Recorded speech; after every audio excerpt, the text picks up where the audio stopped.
Book. Okay, well, let's get started.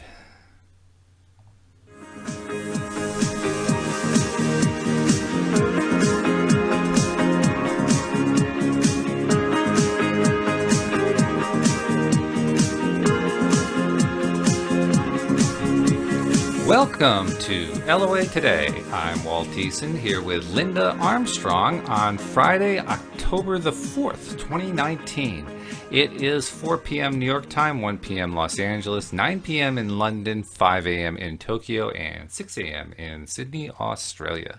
Wherever you are in the world, thank you for joining us for another episode of LOA Today, your daily dose of happy. And the only unhappy thing today is, for some reason, Zoom does not want to live stream to YouTube. It doesn't want to live stream to Facebook. It doesn't seem to want to live stream anywhere. So I think we're going to do this the old-fashioned way, Linda. We're just going to do a podcast, and that's all there is to it. Right. So that's okay. It's kind of good to get back to basics at times. And I actually have a little bit of a topic in mind to start the conversation today. Because Louise and I did something we don't often do. We went out for lunch. Often we'll go out for dinner, but we went out for lunch to one of our favorite restaurants. And it reminded me of something that David Barkey, who used to do the podcast with me a couple of years ago for about a 5-6 month period, every single show he would ask me the same thing. He'd say, have you had any energy lifting foods lately? Which I thought was a great question. Mm-hmm. And it also led me to, well, led us when we did our conversations to talk about not just physical foods, but food for the soul. There are different kinds of things you can do, activities, approaches to life, how positive are you, all that kind of thing that feed the soul. And so I thought about let's just talk about some of the ways that we can feed our soul, because I think that's something, it's good to visit every once in a while. So if you're up for it, I figure. And I actually found an article on Psychology Today by a psychiatrist named Dr. Cynthia M. I think her last name is Thaik.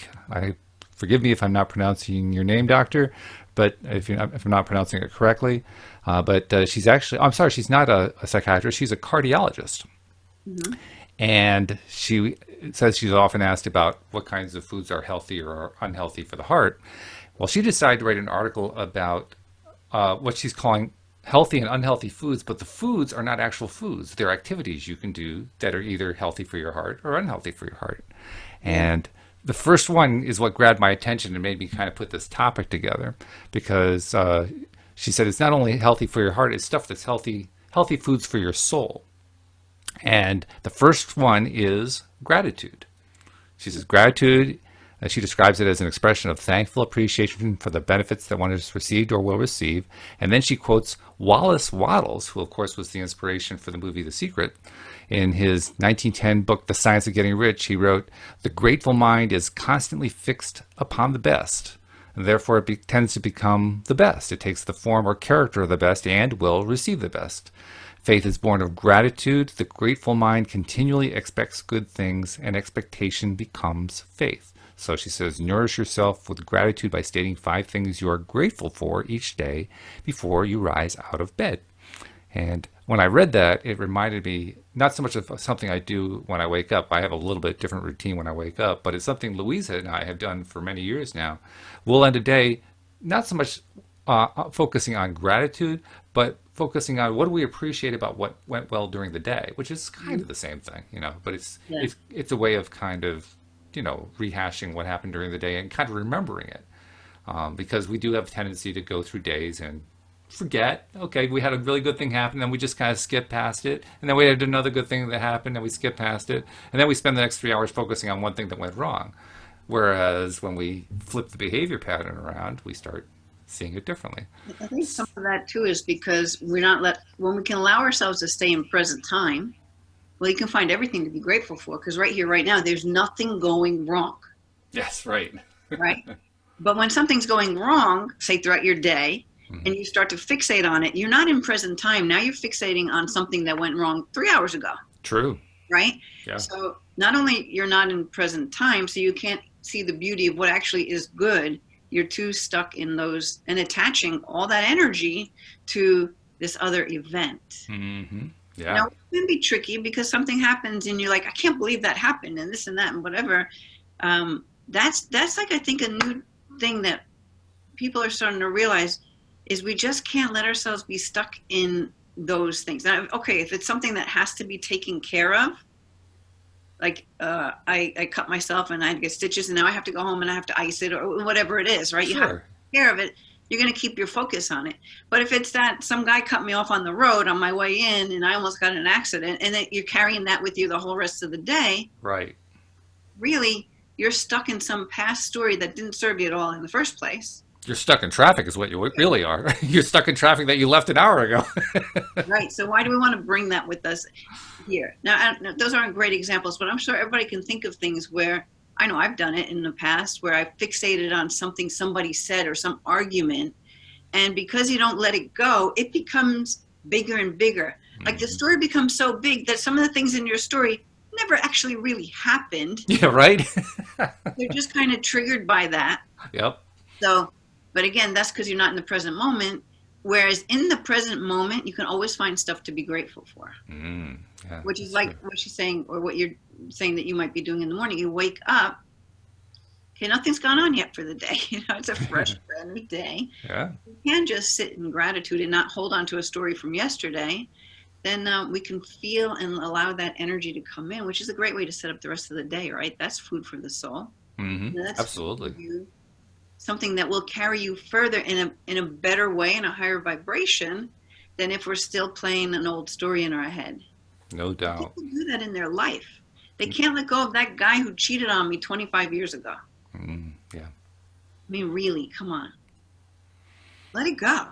Right? At some point, you gotta. Yeah. Why you care? And the other thing, too, is if they don't know what we know about energy, they're just inviting other relationships will wind up the same as that one. Right. I mean, how many times have you heard of that? Oh, God. You mean like in the last week? But I mean, it's like the same thing with, I'm just saying battered wives because you hear that example. Yeah. Or even bad jobs, right? Sure. Then you go to the next one, the same thing happens again. Because you didn't address whatever the underlying energies are there. Yeah. And then you bring it with you again. Exactly. Yeah. So I like that. That is good. Yep. Creativity. Well, okay, no, guys, say what. No, finish what you're saying. Go ahead. Well, I'm finding big time messages coming in a lot about self-care, self-love, and, of course, new beginnings. But letting yourself be in that creative space, because we're creators, and it takes all different forms. You don't have to be an artist with a paintbrush to be a creator. Right. You can create in so many different ways. I mean, everything's created, so really, we're a creator of everything. Well, also when we take what Abraham says, I mean, literally, any time that we are focusing on something, we're creating. Absolutely. Which means we're creating constantly, continuously. So that is part of, again, it comes back to heart and soul. Like, what makes you feel good inside? Like, what do you love doing? Like, or what do you like? I'm going back. I got a canvas back there. I'm going back to doing some painting, some oil paint. I let that part of myself go, and it seems it's creeping back in again. It's even like another meditation. So you can just get in that energy and that flow, which is feeding my soul, feeding my heart. Yeah. And who knows what that opens up for you when you're in that energy. That's it. Yeah.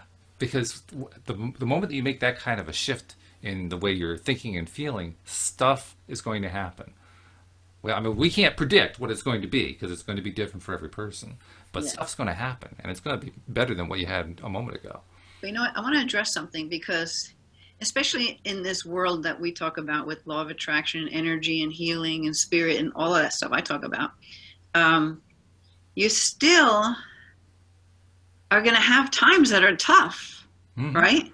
Sure. That knock you down, and you're like, "Oh my God, where did this come from? How did I create this?" And then you start getting this whole kind of thing, and that stuff will always be there because it's kind of moving us to create something possibly new, different, right? Maybe it's showing up because whatever was keeping you there has run its course, and you're not leaving. So now we're going to make it as bad as possible. So you have to leave it and go over here. This is like your guides, right? We're sending you all this stuff we want your soul, you decided that you would be doing this in your life, but you're not getting there. So we're going to help you to try to get yourself out of that, right? Hmm. Because it's just our it's that whole thing with, what is it, Einstein, doing the same thing over and over again. Is it The insanity or definition of insanity. Yeah. something Hmm. like that? So I know I found that in my life too. Like there's some a cycle that's repeated like 3 times. I'm like, what the heck? And I know about all this energy stuff, but still it's showing up. Hmm. But I'm realizing it's showing up so I can get this other part of the overall picture that I was kind of not looking at. Yeah. Yeah. There is a message in all of it, isn't there? Yeah, it's I mean, forcing me to look at it. yeah. So I'm only saying that because I guess I'm just talking to those people out there who might be listening who say, "Yeah, you guys talk about all this great stuff and how we can create our lives and how everything's beautiful because you decide it's going to be, but my life is shit." Right? And then you're going to hear us say, "Well, you created that shit." And it's true, we have. Which I is know really irritating when you're in that place, I by the way. created my crap that I'm going through. Yeah. I take full responsibility. But Hmm. the thing is, by going into gratitude for what is working well, you allow yourself to open to the understanding of why maybe this thing doesn't serve you anymore, or maybe how you can just tweak it so that you do it in a little bit different way. Maybe you don't give it up completely or give that person up. Maybe the thing is, when you're so stuck in the problem, you cannot see a solution. You have to yeah, because I used to be in advertising, right? Hmm. Well, we would get stuck like trying to figure something out, and the people who I worked under would say, "Just go outside for a walk; it'll come to you." You Hmm. do that, and all of a sudden it comes to you, right? Or you Yep. go out to lunch and you just chill and you take your mind off of it, and you're looking at whatever, and you come back, and all of a sudden it pops in because you've opened up the space for it. Right. So that's feeding your soul Hmm. by doing something, or just by gratitude, or by doing something simple that allows you to maybe stop that mind chatter for a little bit. Sure. Yeah. Yeah, that's a big deal because that mind chatter can really take over if you let it. So you have to actually take kind of a conscious approach to I'm going to shift that mind chatter away and replace it with what I really want to be focusing Yeah. my attention on. It takes some doing, but it can be done. Yeah. It can be done. And even those who know, understand, I fully understand it. I still get stuck in it.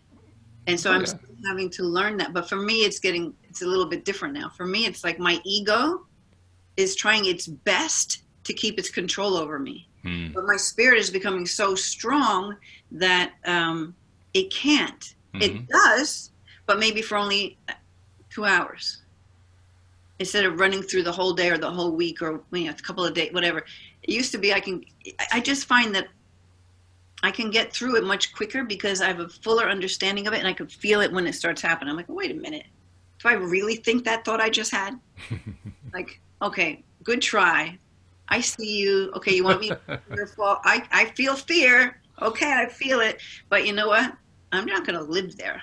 No more. Hmm. I'm not living there anymore. I choose to go to the light, basically. Um, so I don't even know a good way to describe that. I don't know if I'm doing a good enough job No, in you're that. doing well. Yeah. But it's like I notice for myself with the stuff I've been going through that fear-based ego can't keep me there for too long. Hmm. It can sink me, It'll try. but it can, but it Hmm. won't sink me for very long. Yeah. I'd be like, okay, all right, this is happening. Yeah. So it's not like you want to deny it or push it away. You want to go into it. Like, all right, yeah, okay. All right, you want me to be really fearful because, you're losing your grip on me because I'm not living my life through fear anymore, but you got to throw this big one at me because you want me to live there. Um, and of course, it's all our own creation. So it's Right. Right. not like this ego is a separate entity. It's you. It's a part of you. Hmm. But it's like we no longer want to live through that part of us. But I want it to be there when it's actual real fear. Like my life is in danger. Okay, yeah, talk to me. Or maybe it's giving me some fear because, again, kind of like spirit will, I'm going down the wrong direction, or I'm putting too much focus on something, or it wants me to pay attention to this over here because. So I mean, I'm not saying it's entirely bad. There's good to it, Hmm. but when we find ourselves in these really lower emotions, a lot of the time, most of the time, we don't need to be there. We don't, No. Well, actually, we never really need to be there for any length of time more than a minute or two. I mean, they do serve some purpose because they help us identify what we don't like, and that's an important thing. Yeah, Yeah, we don't need to live there. but we don't need to live there. That's definitely true. Yeah. Now, interestingly enough, Dr. Saik, after talking about the importance of gratitude, the number 2 item on her list is something that we often equate to gratitude, but she distinguishes it as a separate item: appreciation. Yeah, that's tricky. That's a tricky little thing there. Isn't it? Yeah, I Yeah. don't know how to describe it properly. So I love to hear what she says. Well, she says appreciation is the recognition of the quality, value, and significance of all things, no matter how seemingly small.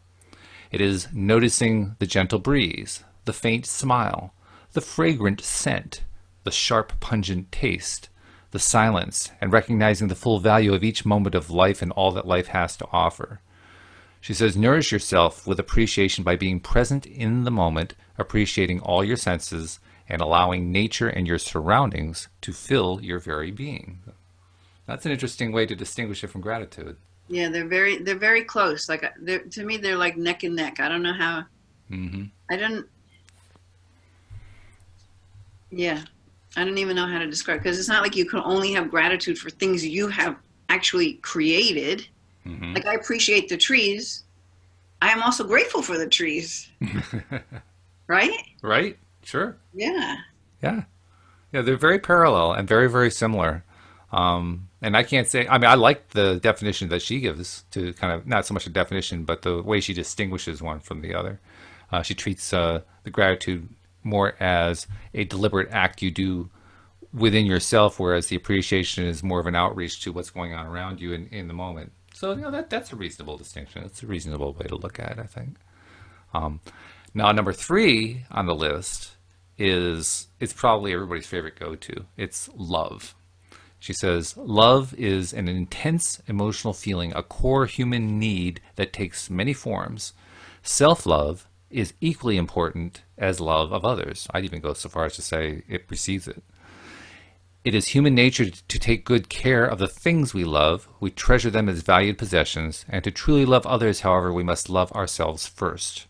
Nourish yourself by finding things every day to love about yourself, and then show ways to say, I love you, to the rest of those you love. Yeah. That sounds like it almost came on one of your angel cards. I mean, that was a really well-written one. Yeah. I'm gonna flip a card. We're gonna see what happens. Okay, all right. Well, we'll do that before we move on in the article, because that may actually bring in something, You relevant. want to wait on the article, or you want to move Yeah, on? let's hold the article and see what you have in the card. Because the energy update I did this week, I pulled 3 cards, and one was prosperity begins. The other one was something about smudging, like space clearing, which we've been doing a lot of that, Mm-hmm. clearing out, purging, and then self-care and self-love. Ah, yeah. That self-love thing is really big. I've got a really strong dose of it and a strong appreciation, to borrow number 2, for how important it is to love yourself through the mirror exercises that I started doing about a year ago.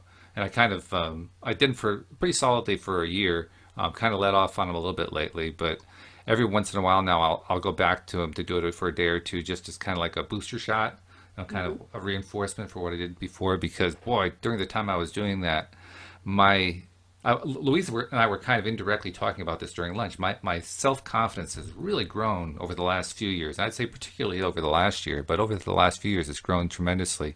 And the way I noticed it in terms of what I was talking about with Louise over lunch was I am getting more and more reactions from people, women and men, that tell me they are seeing me differently from the way they saw me before. And these are both people I know and people, out on the street that I've never met before. Oh yeah. I'm getting more female attention in the I'm interested in you kind of attention, even though I'm thoroughly married. And I'm also getting more male attention, not sexually, but more in the lines of, oh, boy, it's hard to describe it. It's just, it's almost like I'm getting a level of respect that I never got before. That's the Yeah. best way I can think of to say. I think you're allowing yourself, your true self, to shine bright, and that's what people are reacting to. Right, exactly. Yeah. But it's an interesting experience because I mean, within myself, I've been doing my exercises for the last year, and I've been doing the show with you and with others, and so it's just been kind of a slow process, and it's been growing and growing and growing. So it's harder for me to see it. But then I Right. see it in the eyes of somebody else, and I see it in the way that they're responding to me. I say, "Wow, I'm definitely different in some way because I'm getting a different response now." Right. It's like when you're with your own child, you don't notice they grew 3 inches in the past, so and so, and someone else. Right, right. Oh my God! Right? Oh, you've really grown. So close to it. But so for people who haven't heard you talk about the mirror exercise, why don't we say? Oh, yeah. Yeah, mirror exercises. Well, first of all, they're really great. A lot of people have recommended them. I followed the way that Jack Canfield, who appeared in The Secret and who is the author of the Chicken Soup for the Soul series of books, the method that he proposed. But basically, you just look in the mirror every day. I did it first thing in the morning, or I still do it occasionally in the morning. And you just talk to yourself and tell yourself everything you like about yourself. And that first day is the tough one because I did my mirror exercise that day for literally 5 seconds. That's all I could handle. The next day was 10 seconds, and then 20 seconds after that, and it got bigger and bigger. But I mean, I just spend time saying, well, you've been doing this, this, and this, and congratulations on how that worked out. And by the way, you're looking so much younger.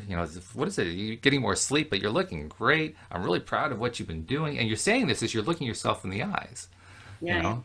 And when you keep doing that, what you realize is that you're giving yourself kind of the strokes you've always wanted people to give you, not realizing that they really needed to come from you.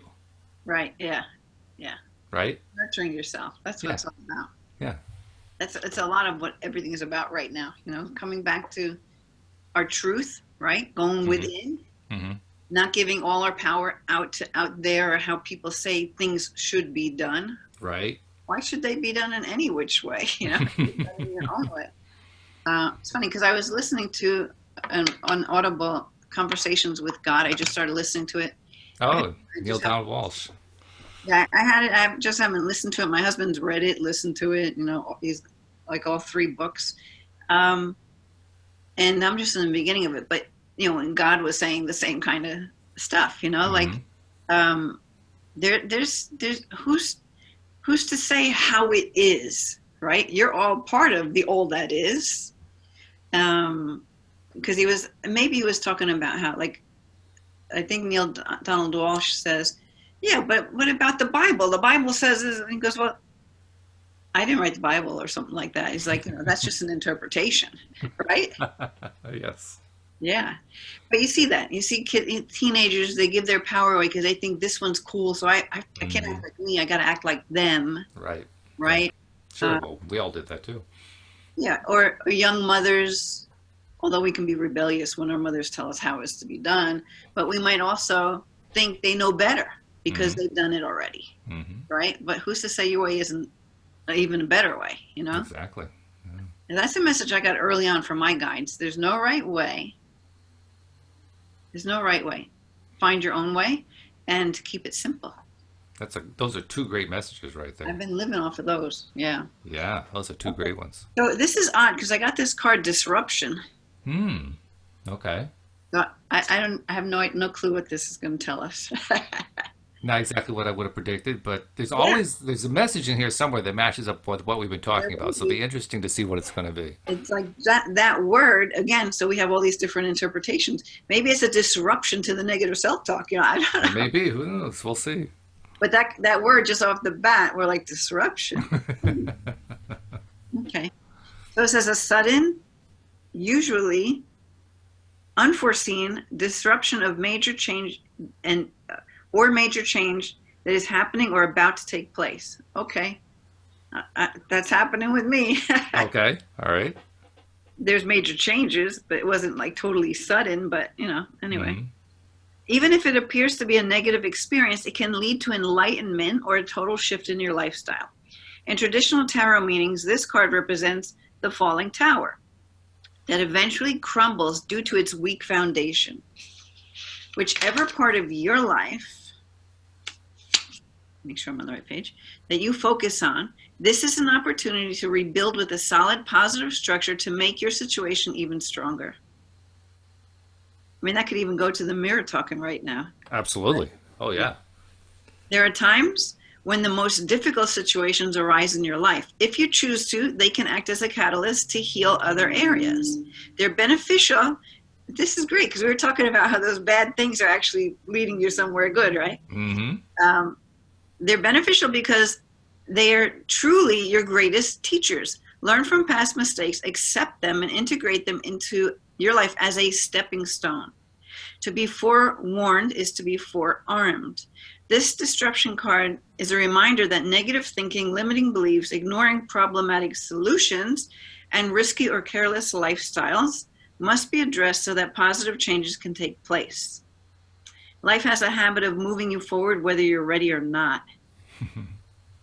That's it. That's why you That's it. look at the things that you think are so bad and see, like, pretend you could see past them to all the good stuff that's on the other side, you know? Not always easy to do, but it's a good practice. Yeah. But we can do that. We can always get into that imaginative space. Like, okay, We can. okay, the opposite of this is we can find the opposite of this, right?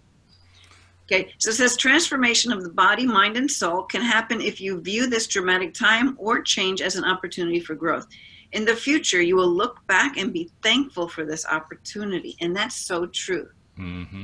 Mm-hmm. Yeah, it's amazing how often that happens. You go through some sort of, usually a life event is what we think about it. And once we're going through the life event, it just seems awful and you can't imagine why you'd have to go through it. And then you look back on it, 10 years after it, and first of all, the sting of it is gone by then because it's 10 years later. And second of all, you realize there was something that came out of it that was actually pretty good, but you never associate it with what was going on. Not It at was the time. it was Right. the last thing that you would have associated, but looking back, you realize, oh my God, it really was associated. Yeah, yeah, yeah. Yeah, amazing how often that happens. Yeah. It's incredible. Yeah, and we can always look back and say, "Wow, this is the best." I mean, I've talked to people, cancer patients, who have said it was the best thing that ever happened to me. I know. I've heard that one a lot. Yeah, Yeah, and I remember the first time I heard that, I said, "What are they talking about?" It sounds so counterintuitive, yeah. but you hear it often enough. You hear enough people saying that, you say, "Wow, Maybe, there really is something to that." maybe that's why I had to knock them over the head so they can decide to take self care, self nourishment, find what they love, lead from their heart. You know, you do It- that at those times. You're like, okay, if I don't have much time left, I want to take advantage of everything that is good. Oh, right? we can do that every day. We don't need cancer to do that. That's true. That's true. Although, as you were saying that, it also occurred to me, science likes to do, scientific studies where they measure, okay, what is the incidence of cancer when you're exposed to element X, whatever X is, and then they show you whether or not it's actually a significant number. Okay, now we have to take this one seriously. Da, da, da, da.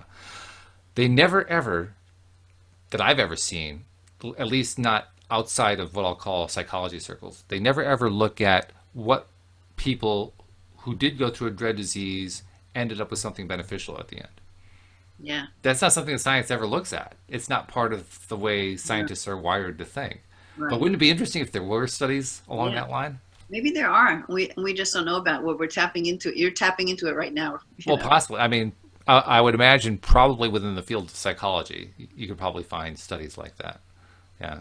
But Or- I'd like to see it done by the actual scientific researchers who do the other kind of science, because that would be really interesting. right, yeah.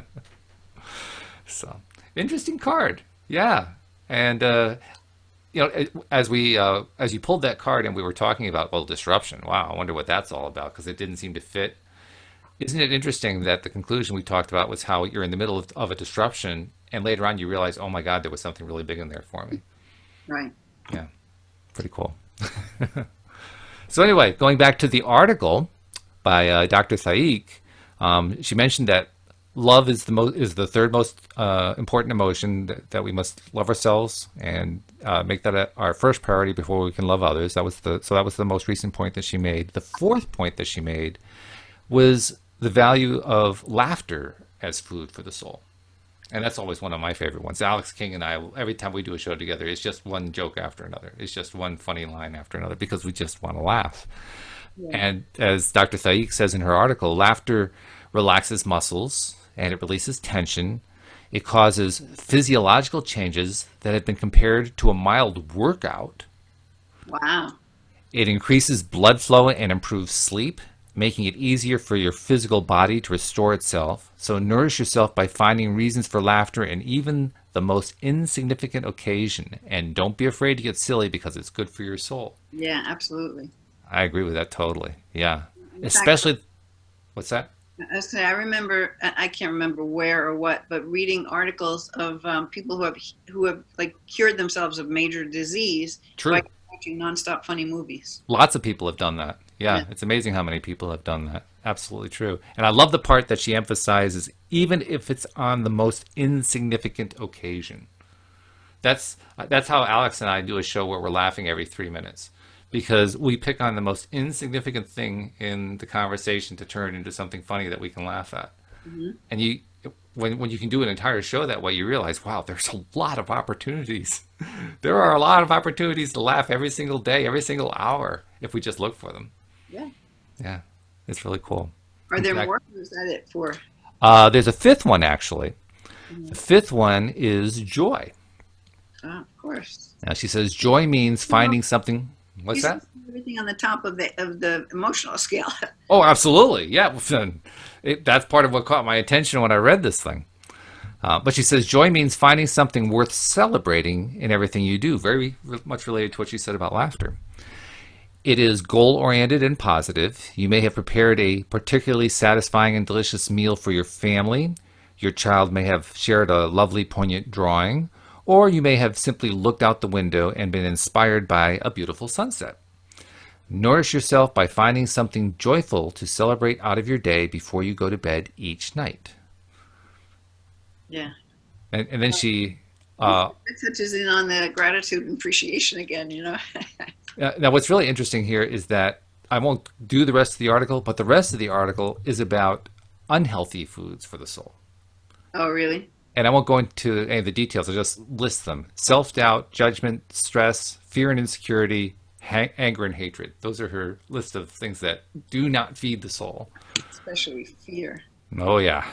Yeah, well, We're I would getting say they're all actually categorized under fear. I think fear kind of drives all of the negative emotions. That's my way of thinking about it anyway. shapeshifter. Shapeshifter. Ooh, the new card. Okay. In the conversations with God, I think he's talking about polarity. You know, we have to have we. He's like, if we're all just sitting around and everything's perfect and there's nothing to do, there's nothing to do. There's nothing to do, you know? So that's why he had to bring in polarity, because from those experiences spark our creativity and give us something to focus on, something to work on, something to do, something to create, because ultimately it's all about creation. True. Okay, so shapeshifter, card meaning, you can be anything you desire. Ooh, I like that. Let go of attachment to your identity. See the world around you with new eyes. Be malleable. Experiment with different ways of viewing reality. See the point of view of others. If you haven't been able to manifest your dreams, maybe you need to shift the way you see the person or the situation. Yeah, that's important, right? Because Oh yeah. that's where you're shifting and seeing the gift in it while you're in it. Right? Yeah. Yeah, that's a big deal. I like that. I like the name of the card, because the way that they're expressing it, shape shifting, is really the way I think of just making my choice of where I want to be instead in my life. That's, to me, that's what the shape shifting is. And it takes some attention to do it, but it's worth it. Making the choice of where you want to be. Of where I want my life to go, how I want my life to go. Okay. You know? Like Yeah. if there are certain areas of my life that aren't playing out the way I want them to play out, well, trying to focus my attention and imagine where I do want to play out, that for me is shape shifting. Right. Because then we get into Nevilleizing it, right? Nevilleizing it, that's right. Okay. So your native, it goes on, says your native spirit wants you to know. Oh, my dogs are going to howl. Let's see if it makes a problem. In earth-based cultures, shapeshifters had the mystical ability to transform into other forms of consciousness. It's said that these beings were not imagining that they were changing into a specific animal, plant, or stone. they could actually morph into another shape. Just because most people today don't think that this is possible doesn't mean that it is not true. This card shows you because it wants you to know that your past does not need to equal your future. Simply shifting your point of view or belief system can bring an entirely new destiny into being. Absolutely. That's I what we're agree. talking about, right? Yeah, I agree. Totally. If, And then it says the journey is to deepen your ability to shapeshift. Simply imagine that you're an animal, bird, plant, or stone. Make it as real as you can. Doing this deepens your ability to shift your beliefs and limiting decisions that perhaps you've held back from fulfilling your highest destiny. So I guess they're saying, you can practice doing it on something like I'm a bird now, right? yeah, sure. Not like, okay, I'm running a multi-million-dollar corporation or whatever it is somebody's wanting to achieve. But start with something that's easier, because you can do that in your imagination. That's true. Yeah, you can sit and imagine anything, really. I have been noticing that I described this a few moments ago, how as my confidence level has grown, the reactions I've gotten from others has changed over the course of the last few years. And that I can very easily identify that with a form of shapeshifting. It's almost as if they are seeing a different person now. Now, I'm still the same me. I haven't really changed who I am, I don't think. You're shifting into a higher aspect of you. Okay. Yeah, Okay, that's because good. you're bringing, like I said before, you're holding more light. Your energy is expanding out, and in the very best of ways, so that people feel it. They can't put their finger on it. So then they might be like, something changed. Did you lose weight? They can't put their finger on it. Right. Because it's not something that can be seen. It's something that is felt. Yeah. Yeah. Yeah. And in fact, I think it's an experience everyone has had at one time or another, even without being a conscious creator. If anyone who's ever experienced the feeling of you're in a location and it's as if nobody can see that you were there. We talked about that one time. What was that? Okay. Oh, that was a while back. I can't remember exactly what the there was someone who made a comment, and it was maybe on a show with Cheryl. Oh, I think you're right. Yes, you're right. That's when it was. Yeah. So, there's an example of it. But I know everybody's experienced that. I know I have many times, especially when I was younger. I experienced that a lot. And, there was that part of my rational mind that says, well, they really could see me. It's just they weren't paying any attention to me. But as I have gotten into studying this stuff with you and with others, I'm not so sure of that anymore. I may not have been viewable by them at that point in time. Yeah, that's fun. That's a really fun way to look at that, right? Yeah. You're looking at it as like a negative. It's like, oh, maybe I had some superpowers going at the time, and That's right. Yeah. See my physical body in the room. I've even experimented with this on my daily. Now you're into my Matrix world of all. Matrix work. That's right. Yes. But I've experimented with it on my walks. There are some days I'll take a walk and I'm feeling high as a kite. I am feeling so good, super high energy, and I don't go out with any kind of intention. It's just that I'm on this really, really big high. All the people who pass me who have grim looks on their faces don't even look my way. They don't see me. Well, but there are other people who pass me and they look at me and they're staring at me and they smile at me and I'm not doing anything. I'm just walking along. You know what? It's like attracts like. That's right. Those people are of a high enough vibration to see your vibration. Exactly. The other ones can't be near that vibration. They just can't. It doesn't exist. That's right. Yeah. I remember one particular person. It's an older woman who I've seen on occasion out there walking. And she is one of the grimmest people I've ever seen. She has a perpetual grim look on her face. She almost never looks up. She's almost always looking at the ground. Even if you call out to her and say hello, she won't break her gaze from the ground. She's in a really rotten place, you can tell. And I remember doing an experiment with her one day because I saw her. She was approaching from the other direction. I could see her well off in the distance. I said, I'm going to see if I can influence this situation. So I deliberately put myself into the highest vibration I could reach at that moment in time and just appreciating the nature and feeling good, and isn't it great to be out here, and what a gorgeous day it is, and got really, really excited. And then as I got within about, I don't know, 100 feet of her, something like that, I started to imagine that she was smiling.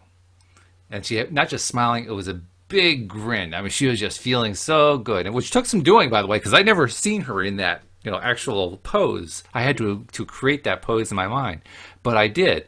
And then I just kind of stopped when we got about 10 feet away. I kind of looked over, and she was just walking like she normally did. And then she kind of hesitated, looked up at me, gave me about a microsecond, little tiny smile, and walked on.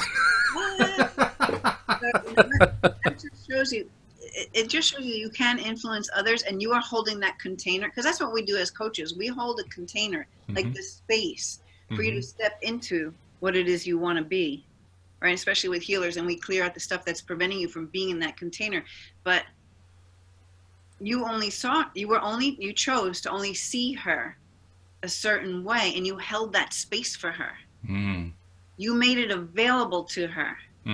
Most people don't ever think to make, probably, I don't want to say no one ever, but who knows? Probably very few, because I mean, if that was her normal behavior pattern, and I suspect it was, she probably wasn't getting any positive attention from almost anybody she knew.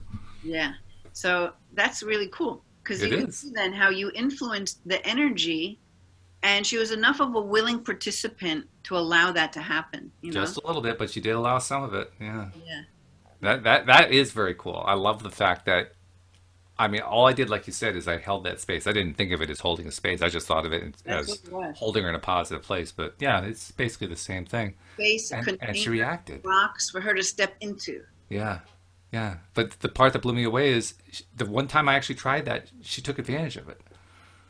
That was really cool. So guess what card I got now? And maybe this is directly to what you just did. Okay. Role model. Oh, well, there you go. All right, so it says, if you've been, hold on, I need glasses for this deck. Okay. So, if you heard that being intuitive is a special gift for only a select few, then you've been misinformed. Once you start paying attention to your vibes, you'll see that there are creative, artful, sixth sensory people all around. And they look normal, except for one thing, they shine. That's what you're doing. You're shining, man. Yeah, that's right. Okay. If you hesitate to step out of the closet as a sixth sensory person, and especially related to you, sixth sensory, you're allowing that part of you to open, that psychic intuitive part. Yeah. More and more. If you hesitate to step out of the closet as a sixth sensory person, look for these mentors to inspire you to navigate the psychic highway with more confidence and ease. Seek out public people who demonstrate that being sixth sensory can indeed be graceful, creative, supportive, and fun. Role models for intuitive living are not that hard to find. They're people who are ethical, humanitarian, and spontaneous. Their auras sparkle. They laugh out loud, and their enthusiasm for life is infectious. They listen, follow their heart, trust their feelings, speak their truth, and act on their instincts without hesitation. And they encourage you to do the same.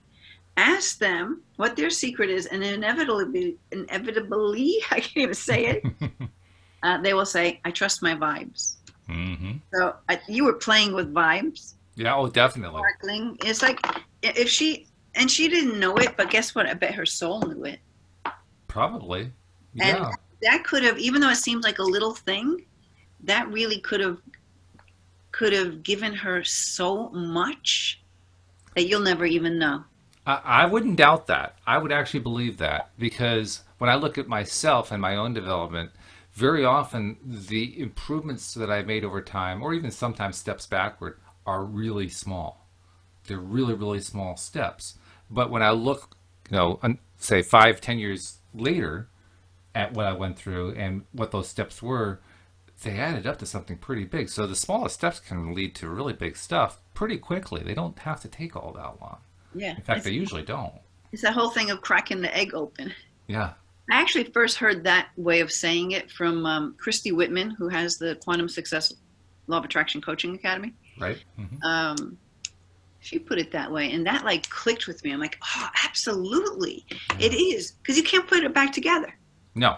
That crack is there. right? That chick's going to hatch out of that egg. That's right. Yeah. Yeah, Yeah, so I'd say you cracked her open just a little bit.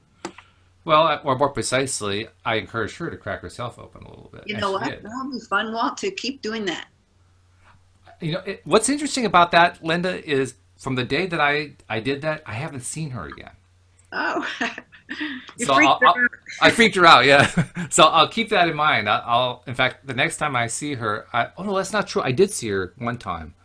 Oh boy, there's an example of what we were talking about a moment ago. Okay. I saw her, but I didn't see her Ah, because my vibration was so much higher than hers. I just didn't even notice. But as I think back, oh yeah, she was there. She yeah. was actually there. Yeah. So I'll have to make it a little more of a deliberate, intentful thing to pay attention to is she around, and then try some more, getting into that high What do you know vibrational what space and that help her. means?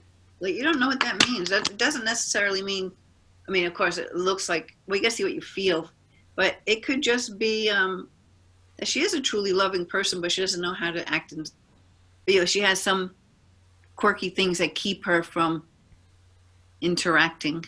Yeah, sure. Yeah. Well, as somebody who, through most of my life, I was a very shy, introverted person, I know exactly how that feels. And it's Yeah. not a happy place. It's a very uncomfortable place to be in. But when you live it as much as I did, I don't have to work hard to remember what it's like.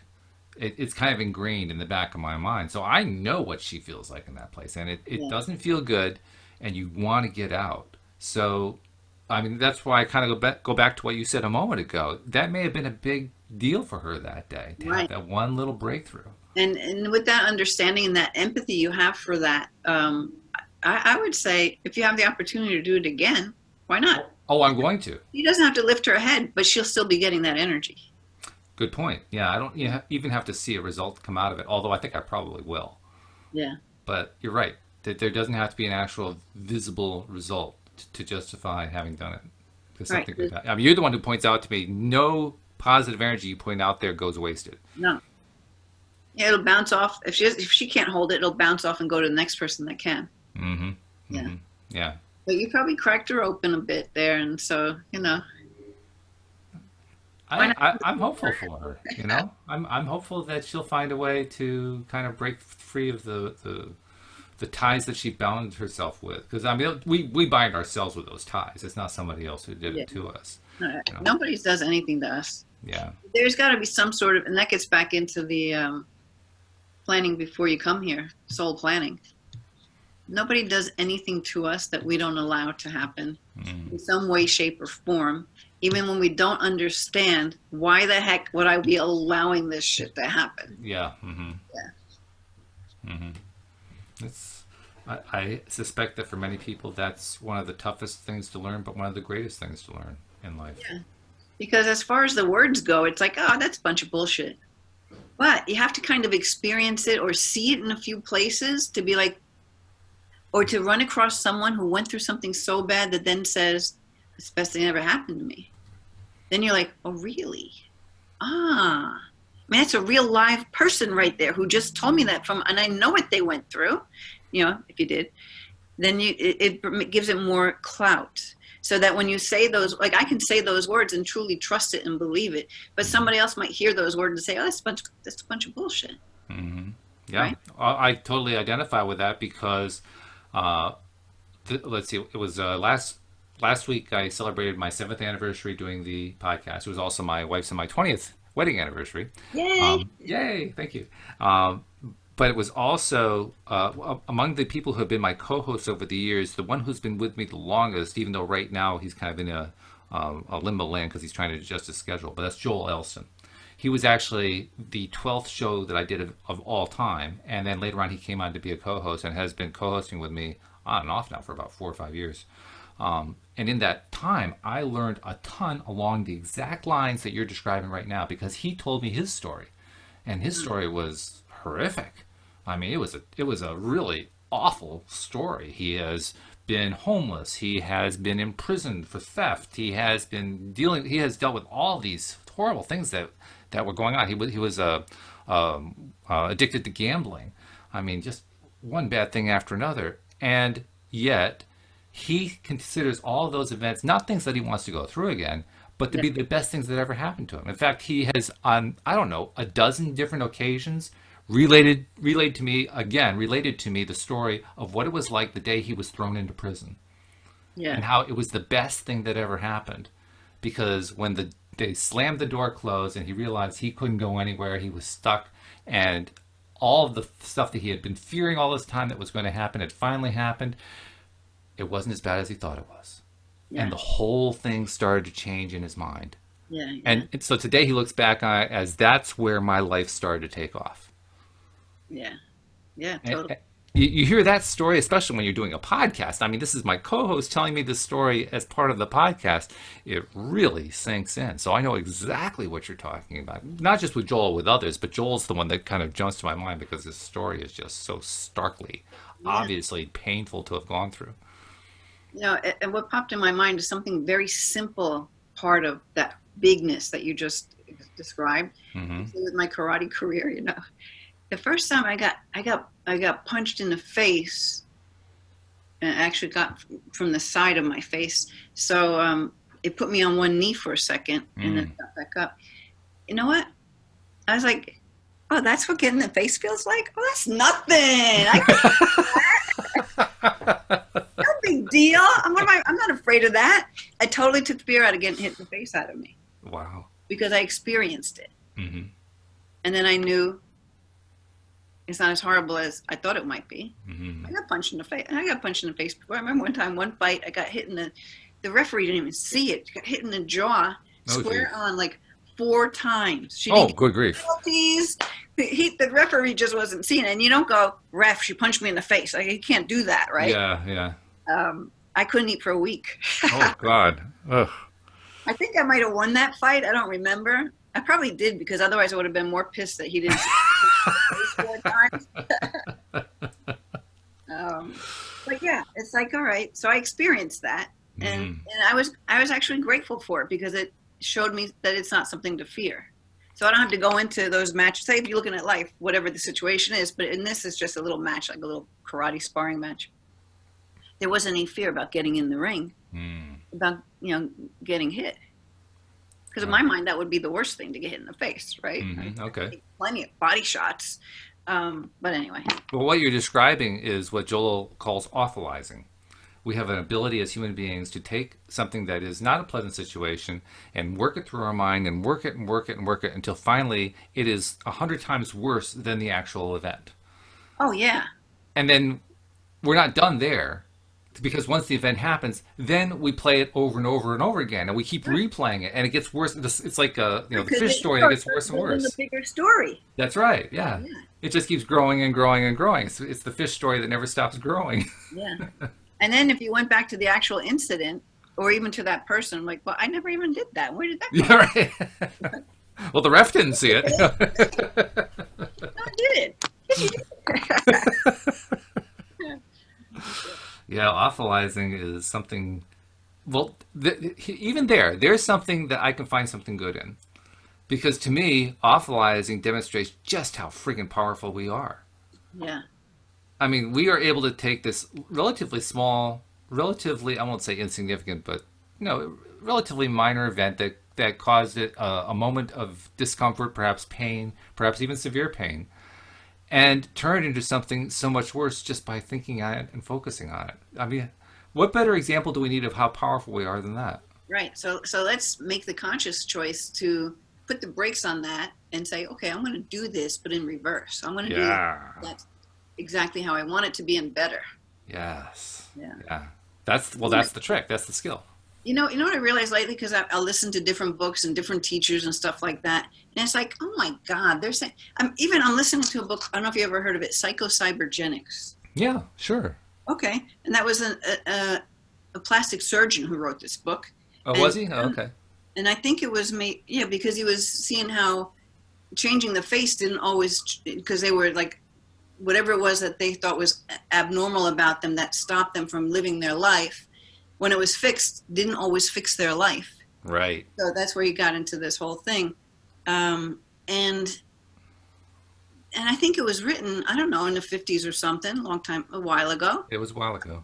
God, so many things he talks about. I'm like, oh my God, I heard like 50 different teachers teach that one. And I've heard that one. And I'm like, this guy was talking about it before I heard these other people talking about it. Yeah. You know, there's a lot of that, like Neville, Yeah. right? Right. You know, you look back at a lot of these different things, but it's always the same message, really. It is. We just have to own who we are and let ourselves be that without all this chaotic stuff joining in. Isn't it something how just owning ourselves and being who we are is such a challenge for us, and yet when we get there, it's so powerful for us. Except, you know what? Have you ever seen a 2-year-old who doesn't own who they are and think that they're like the best thing in the world? No. I mean, it's rare. I mean, there could be some out there, but it's rare. Uh-huh. They're like, look at me, I'm great, you know? Yep. Watch me throw this ball, and it falls. Like, yeah, see how good I did it? I love it. Right? Yeah. They have no problem being Cinderella or this one or that one. They're just it, because they decide they're going to be, today I'm going to be a ballerina. Mm-hmm. Mm-hmm. I'm a ballerina. Well, I mean, we all know the word Pollyanna. A Pollyanna is somebody who, in popular lore, is they get overly excited about nice things. No, they're over the top with it. But I don't know if you've ever read the original book that Pollyanna comes from, because there was a character in a book.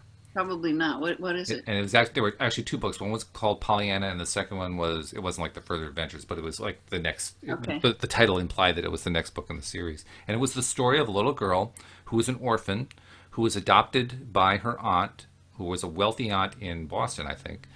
And this wealthy aunt was a miserable old cuss. I mean, she's just not a happy person. And she brings in this girl who just finds delight in everything. I mean, she is the ultimate live in the moment person. Everything is wonderful. Everything's sparkly. Doesn't matter how poor she is. Everything is wonderful. And when you understand that that's where the origin of the word is, that it isn't about this person who has this unrealistic look at the world, you realize, wow, first of all, people are misinterpreting what this word Pollyanna really means. It really means, I love my life. I love everything about it. I appreciate, I am grateful. I am all the things that were in that article we were reading. All the things that were in those cards that you were bringing out. You know what's so awesome about this conversation is that the past few days I've been thinking, I just want to, because you know I can be in that space, but I can't be in that space all the time, right? Mm-hmm. But I'm thinking there are people who walk around who are so happy all the time, just so happy. They exude this happiness. They could have misery happening in their life, but they're still happy. Like they're still like glowing. I'm like, I want to do that. I want to be that. I want to be glowing like that, like most of the time. Mm-hmm. So that's that Pollyanna right there. It is. It is. And by the way, it's a novel, of course, and so as with any novel, it has to have a storyline. The crisis of the story is where she gets sick. And I don't remember. I think it was she either got injured, something that laid her up in bed. I think it was an auto accident. That's right. She got hit by a car. Mm-hmm. And the doctors, this was early 1900s, so the doctors had very little medical knowledge. They didn't think she was going to live. If she did live, she was going to be paralyzed for life, yada, yada, yada. And all of the people in the town where she was now living, who had all been curmudgeons before, and she had helped turn into rays of sunshine because of her attitude, they all came together on her behalf. So it's a story of how she influenced others to help her. Right. Which I thought was a wonderful story. How about the aunt or whoever took her in? She must have changed. Oh, totally. Yeah. She had a big change. In fact, one of the subplots is how she had a unsatisfied love affair that never had come to fruition, and that love affair comes to fruition later in life. So that's one of the subplots. Yeah, but it's light reading. But anybody who wants to have a real good feel-good book, go find Pollyanna in your library. It's a good story. I wonder if Audible's done, because sometimes they do these books like plays, like audios, like you're doing, with your podcast. Yeah. You'll have to look it up. I wouldn't be surprised. Well, we're nearing the end. I wanted to make sure I get a couple promo announcements in. First of all, if you're not yet a subscriber, please become one. We really love all the people who are our listeners. We're really happy too. The 85% of our listeners are subscribers, so they're hearing multiple episodes, and we're doing plenty of them, so they have lots to listen to. We're doing 5 days a week, so feel free, and they are free. It doesn't cost you anything to subscribe. Go to the website, the homepage of our website, loatoday.net, and right at the top you will see instructions on how to become a subscriber. It takes about 3 or 4 clicks. And then also check us out on YouTube. Most days, not so much today, but most days we're live streaming to YouTube. Today Zoom was having a little bit of an issue with that, but that'll get cleared up, I'm sure. And just do a search for us on YouTube, LOA Today Podcast Videos. Click the subscribe button, click the little bell so you can be alerted every time that we publish something there. And feel free to join us if you are available at the 4 p.m. New York time slot, Monday through Friday, because that's when we're actually live streaming as we're recording. So feel free to tune in and chat with us while we're doing the show. We love hearing from people. And Linda, before we go, tell people how to reach Linda Armstrong, the life coach, because sometimes you need to talk directly to somebody who has your kind of training. Yeah, just go to my website, lovemylife.coach. Oh, that's really simple. You couldn't make that any harder, could you? Because everything's there. You want to go to my YouTube, it's there. Everything's there. That's great. Excellent.